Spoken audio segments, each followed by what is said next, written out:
All right. So continuing from our previous video, part 1, in part 2, we need to make sure our APIs are available to the Vue components, right? So we need to install Passport, obviously, Laravel Passport. Um, Now, obviously, one thing which I could have done is if I would have created those routes inside web, they would have been available to me, but I don't want to do that because those authentications and rate limiting and a lot of goodies don't come in that. So I have kept it to API, which means what I need to ensure is I am able to consume my own JavaScript API, right? So we will start with installation. I'll have to install Passport. While this is getting done, I'll have to migrate. So okay, so I have Passport installed. Um, Version is 5.0.3. So with that done, I need to run migrate. Okay, this is going to create a problem. So I'll just do MRS. Okay, this doesn't work. Best, I'll just delete everything. Okay, and just run PHP artisan migrate. Okay, auth token and everything is getting created. So I think we are good. Passport has a few tables like these 1 2 3 4 5 tables which we need. So that's done. We need to run the install. Okay, it will generate those client secret and client keys which is required. Then a few setup things. First of all, we need to tell Laravel that user will have API tokens. So that's handled by adding a trait to the user model which is has API tokens. Import that class. Okay, user.php is done. Once this is done, in the auth service provider, we need to mention that Passport routes are available. Okay, so I'll go to auth service provider and add this, import the class. That's done. Next, inside config auth, we need to say that the driver for API is Passport. By default, I think it's tokens. Yes. So I'll change that to Passport. And once these things are done, we will directly go to consume your API with JavaScript. Take this middleware inside kernel, the app HTTP kernel. I'll go over here and just add this. What this will ensure is my Vue components can make HTTP calls and consume the JavaScript APIs. Alright, I think this is kind of done. Let's come over here and get back to my wrapper component. Okay, this is where we will fetch the comments and also have the add comment thing. So comment wrapper, this thing is fine. I'll live with this. Now this is single comment, right? So we obviously know that we will have something like div v4. Okay, comment. Oops. Comment in comments and v bind key. What do we do? Comment dash id, and I'll have comment bind the property to comment. Okay, so what we are saying is we are going to do a v4 through all the comments as comment, and we'll pass that prop to the comment, and this is the key, which means first of all I need to define the data comments, right? So come over here, data. It's a function which will return an object, and comments for now is an empty array. Okay, Now I have said that comments will have this prop, which means in here I'll define this, okay, which ensures that you know, it will accept the prop. First things first, we need to load comments, obviously, and also, but rather before loading, I think what we need to do is, I'm sorry, we need to create the form to add comment, right? So why don't we load this up, okay, and let's get started with creating the markup for comment add. So what I will do is just paste in the markup and then I'll get back so that I can save some time. So the markup is ready. Nothing fancy. I have a text area with vmodel binded to comment and a button. So in the script, because I have a model, so data returns an object, comment is blank. Okay, so this is fine. Now the button will on click trigger save new comment, which means I need a function in here, methods object function. Okay, so what have we here?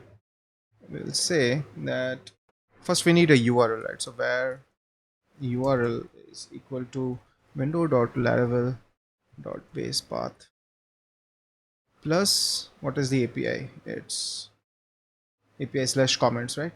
This is everything is prefixed with API, so it's comment, not comments. So comment um, API slash comment. Now how I am getting this Laravel base path? Basically, this is something which I add to my template so that those that variable is available to me globally. So I'll go into app.blade.php. Sorry, not app.blade.php. In this, I'll have a script tag. Okay, I'll say window.laravel equals. Okay, in this, I'll have base path. Till now, it is pure JavaScript, and then suddenly, what I'll do is in this, I'll have a blade um, directive which is URL slash. Okay, and I'll append this as well. So what I'm saying, window.laravel is an object where base path is this, okay, which allows me a certain flexibility. So if you see, login is done. What happened? MRS. Okay, then okay, so seed was not done. If I do window.laravel, now I get this. Okay, so I can use this, and wherever my application is running, I don't need to change my base URLs. It will automatically work. Okay, which is kind of a pain point if you ask me. If you are in a team doing development, some of them are happy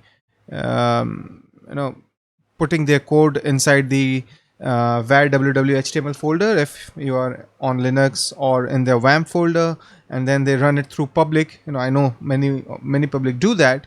So in those cases, URL for you will not break, and it is consistent for everyone.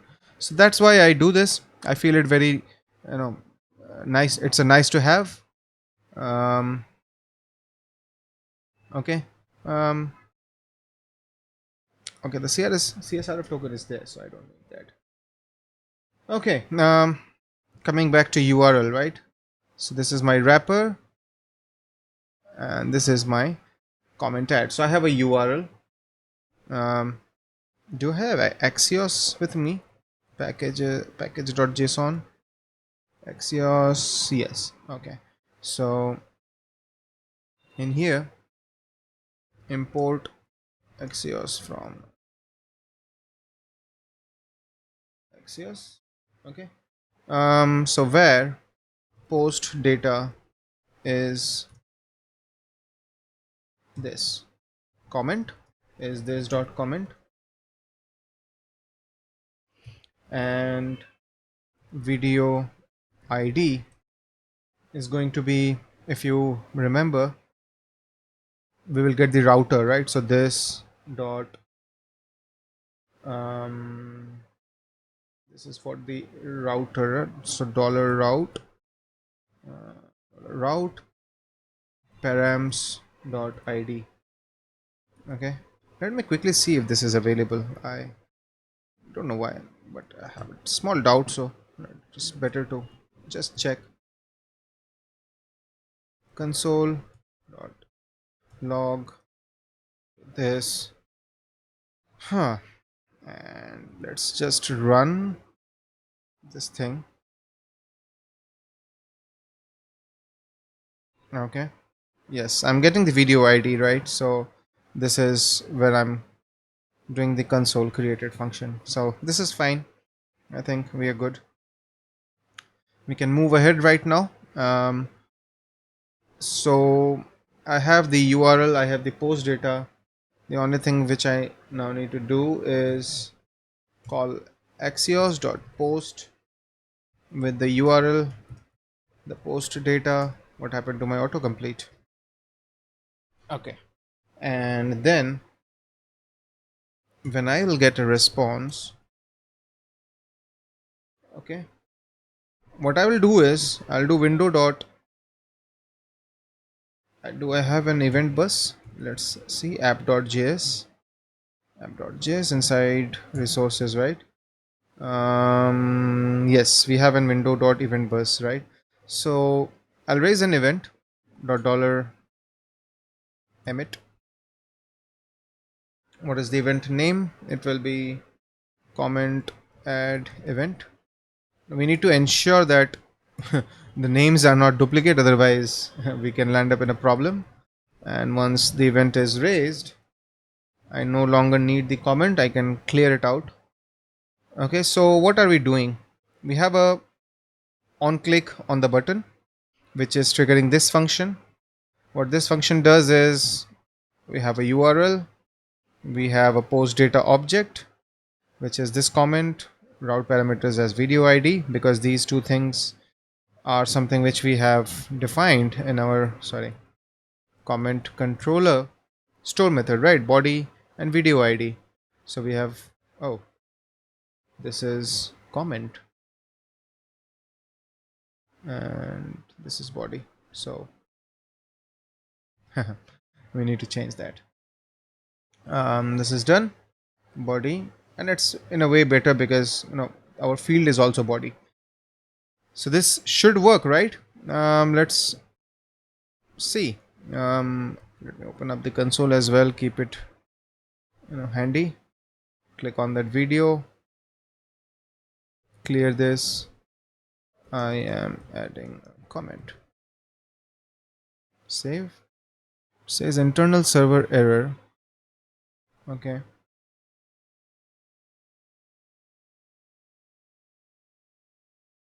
Hit again. Validate require does not exist.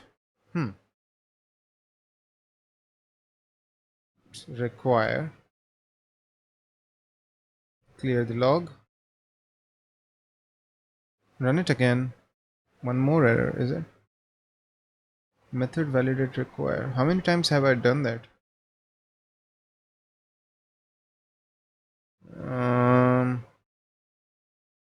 Wonder why that was getting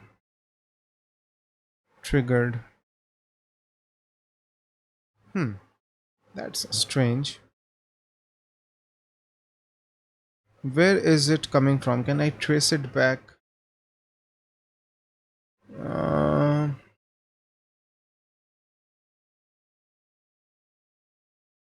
oh, what am I doing? I think it's required. The mistake was I forgot one D in here, I think. Let's see. I'm getting a little confused. Should be required. Yeah. So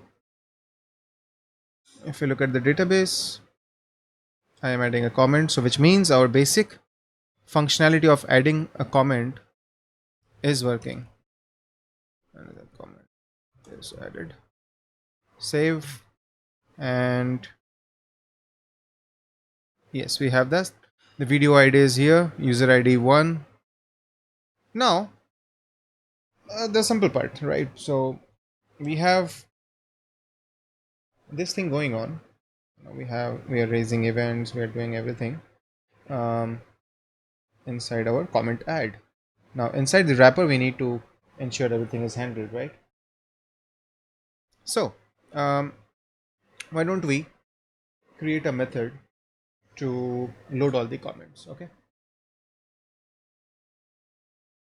methods. We'll call it load comments, because this function is going to be triggered on created. So where URL equals window dot laravel dot base path plus API slash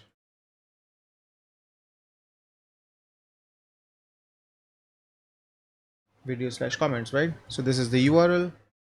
I'll have a where post data equals an object. What do we need in here? I just need a video ID. That's fine. So video ID is this dollar route params ID. Okay, nothing much fancy in here. Again, I'll call axios dot post. Do I have axios in here? No. I'll need to import that. So import axios from axios URL post data, then response.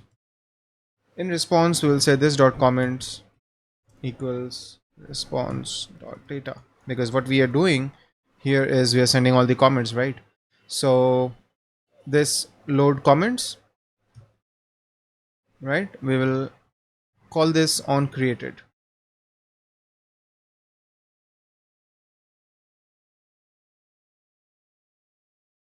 So when the component wrapper is created, it will call this function, it will populate the comments, and yeah, then the one thing which we need to handle is what happens when we, okay, rather, why don't I demonstrate that?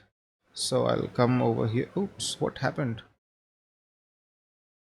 Something bizarre just happened. Strange. Okay, forget it. The responsive layout doesn't look very good. Okay, yeah. Refresh. If I click here, comment. So this is getting loaded, right? There are two comments. But when I'm adding a comment, adding third, if you see, that doesn't get reflected, right? But how do we get that? We have already tackled that when a comment event is fired, I'm sending the data. So on create, what I only need to do is say window dot event bus dot on. What is the event name? It's comment add event.